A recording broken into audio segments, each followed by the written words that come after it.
Steve from Ronkonkoma tweets that the Mets need a change in culture. And he said they can't fire Terry, bring up Backman and the kids to he said, can't they fire Terry? And I do think, if you see Terry Collins right now, you see somebody that is clearly, number one, he's been muzzled. Number two, he probably, because of Sandy Alston's embarrassed about what happened with all the medical issues, and now you see they're trying to change everything. Now Terry's not allowed to talk about any of the injuries anymore, which you see he feels defeated. You could see the look on his face pregame. He was annoyed by that. Then after the game now, every move he makes seems to be backfiring, blowing up in his face.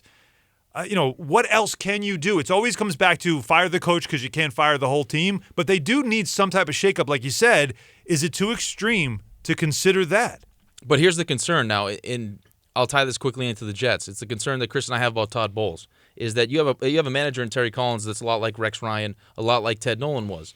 That if you have a strong veteran group of guys in the locker room that are leaders and that always do the right things, you can coach that way. You can be a player's coach. You can walk in and say, fellas, here's the lineup. Just take care of your business. We go out, we win. Right. And when you have enough talent, and they've had up over the last couple of years, you can do that.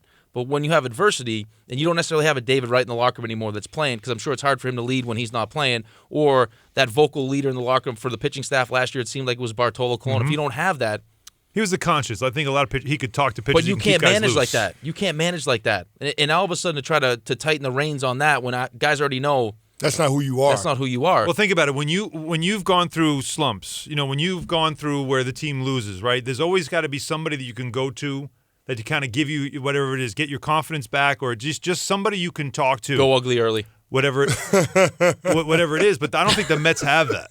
You're talking about somebody that can be the compass, right? And it doesn't necessarily have to be that one individual. It can be a leadership group.